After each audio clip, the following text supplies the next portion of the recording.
Hi there, Janet Fritz here for Galaxy Girl Creations. Welcome to my channel. Welcome to another day of May I Scraplift You. Today I am scraplifting Hildy Scraps over at Instagram. So that is her handle up there in the upper left-hand corner. You can go and check her out and see what kinds of things she's got on her Instagram. But I really loved this layout with this ripped design down the center. So I am going to do something similar. I am definitely going to have that rip, but I could go a little bit crazy from there. I have this photo of my mom, myself, and my friend Anne, and this is at one of our annual scrapbooking retreats. The photo is from 2017, I believe, and so I'm happy to be getting these photos used. And I wanted to definitely document my time with my mom and with my friends away at this annual retreat that we go to. And so this is the perfect opportunity to do that. So I have this wood grain paper, and then I am just ripping a big V out of it, and I am going to back it with that Paige Evans paper. I am using a lot of Bloom Street here for this particular layout. I'm going to use that watercolor paper to back it, and then I'm going to fussy cut a whole bunch of those butterflies out of the paper that you see sitting on my trimmer to the left hand side, and then I'm going to fussy cut a whole bunch of flowers out of another paper. So I did cut a lot of the fussy cutting out of this video because otherwise we'd be sitting here for, I think it was like a 35-minute video if I didn't cut it out. So I didn't want you guys to have to sit through all of that. I did decide to cut the edge of my photo because I kind of should have left more room behind the wood grain to tuck it into, but I kind of cut my paper, the paper in the back a little bit tight to the edge of the wood grain. So I just had to cut my photo, which is okay. It's just my mom's leg, and it is a digital print. I have it digitally if I ever want to print it again. So I pulled out some shimmers, and I'm kind of just playing around with putting some color on the paper to sort of match what is in the background there, as though it's kind of like leaking out. I don't know that I did a great job of it. At the end of the day, you don't see a ton of it anyway, but that's okay. It was fun to kind of play, and sometimes that's just what you do. You just play with it. And so the green, it wasn't exactly the right shade of green, but that's okay. I'm also going to add a little bit of paper glaze in, I think it's called mint hydrangea. And I'm going to put that through a Paige Evans stencil and add this. It's like a floral stencil. I think it's called floral. I'm not going to say the name of it, but it's like a flower bed basically. But I will put the link down below so that if you are interested in that or any of the other products that I am using today, I will put links down below for the ones that I know you can still get or that I can find online for you. So if that is of interest to you. So here's where the fussy cutting begins. I'm going to show you that I'm cutting a few of them out. And as you can see, when I'm fussy cutting, I am not moving my scissors very much at all. I am moving the paper. And that is really the easiest way to fussy cut. It takes a little bit of practice, but it is a lot easier once you get the hang of it than trying to turn your scissors and potentially like lopping off things. Now I am intentionally lopping off the little antenna because there's no way I'm going to try and cut around those antenna, but that is really the best way to do your fussy cutting. Move your paper, not your scissors. And then I pulled out some wood veneer from MK over at her Etsy shop, some assemblage required, and again I'll put the links for that down below. I don't end up using any of the leaves, which is okay. I'll use them on a different layout, but I do end up using 3 of these flowers. And I'm going to just make some flowers and some butterflies. And it's just going to be like a little butterfly and flower explosion here. I went back in with my black soot distress ink and just darkened up those ripped edges to kind of make them show a little bit more. And I really like the way that that looks. So it kind of made the paper look a little bit worn or distressed at the edge, if you will. And then I went all the way around the entire layout, as you can see, just to kind of darken up the edges and make it look like it's a finished off on the edges. And I played around with where I wanted each one of these flowers. This is where they end up. And now I don't make you sit through all of this either, because what I'm doing here is I am using my distress ink to darken up the edges of either the fussy cut items. So if the butterfly has pink on it, I'm using a little bit of pink or a little bit of yellow for the ones that have yellow, green for the ones that have green, blue for the ones that have blue, just to darken up the edges so they show on the page a little bit better. And then I do the same thing with some of the flowers that I fussy cut out. So as I said before, I'm not going to make you sit through it all, and I'm not actually going to list all of the colors I used because there were quite a variety. I know it was squeezed lemonade and I think cracked pistachio, and I don't even know what else.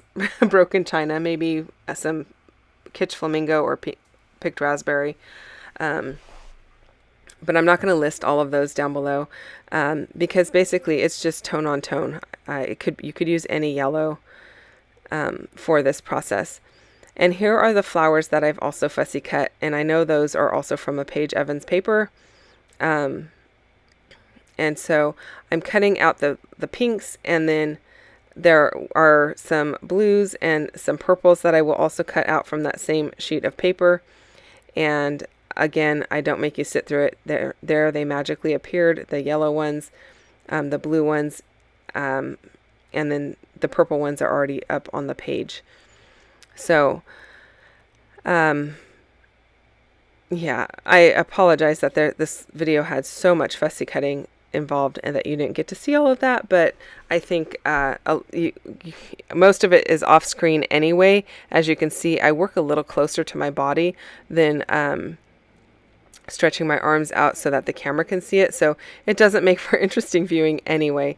So again, here I am just using yellow on yellow, pink on pink, to just kind of accentuate those flowers and give them a bolder look.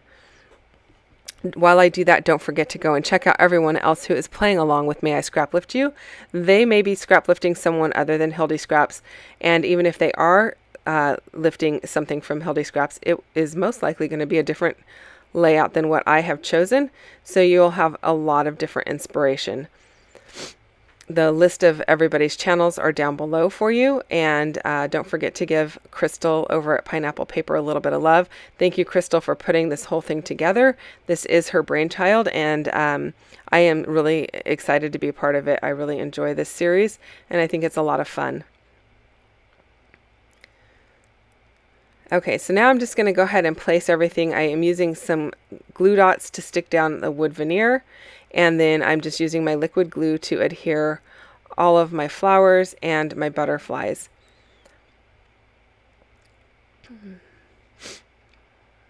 I think this liquid glue works really well because it just holds pretty quickly. It's not something you have to sit there and hold for quite some time to get it to stay, and it holds nicely over the mixed media, which is very handy since mixed media is sometimes hard to adhere to. So the Nuvo Deluxe adhesive does a great job of it. And if you notice, I leave my bottle laying down on its side, and I think that when I don't have issues with it clogging up very often because I leave it on its side. If you stand it up, I think the nozzle dries out more because it gets more air into it. If you leave it on its side, the glue is up more in the tip, and it's not really spilling out or anything, so you can leave it on its side like that. You might have an issue if you were like in high altitude or something, but for the most part, I just leave it on its side and it stays nice and liquidy, and I don't have clogs. Liquidy, is that a word? Okay, so I cut out some phrases from another Paige Evans sheet of paper, and I just went ahead and stuck those down on top of the wood veneer, and I really like the way that that's looking. I know it kind of looks chaotic, but it looks like the butterflies are just kind of exploding across the page. And then I pulled out my acrylic from Color Cast Designs, and I decided to use this word blessed because I am just going to talk about how blessed I am that I get to go to this retreat with my mom and with several of our friends. So I am going to use that blue word. I thought it fit really well with the blue in the sky above the photo. It also works well with the flowers and the butterflies. And then I just pulled out some Eileen's Tacky Dot singles. I don't have a lot of these. These have been in my stash for ages, and I got them at like a bargain bin type deal. And so I just keep them in my travel caddy because they don't take up a lot of room. They're just in a little baggie there. And so I am low on glue dots, and so that's why I decided to use those. Now I am going to use these little strips of paper to be my journaling spot. I am going to ink them up with the Black Soot Distress ink again to just make them pop off the page a little bit. And it's going right below where it says blessed. Now I didn't feel like I needed to add a lot of like confetti pieces to this because there's already a lot of little bits and pieces all over the layout with a little butterflies and the mixed media in the background. So I didn't add any sequins or enamel dots, and I think it looks okay. I don't think it really needs it. And you can definitely see the color from the paint that I used. I will try to list what colors of shimmers I used down below for you. So if that's of interest to you, you can go and find that information there. I'm going to adhere everything down again with my liquid glue. You could use your tape runner on this, but I did cut them a little bit more narrow. They're slightly smaller than 1/4 inch wide. So running my tape runner over it would be a little bit more difficult since it is 1/4 inch wide. So, and the key here is to kind of like stagger all of your little lines so they don't look perfect.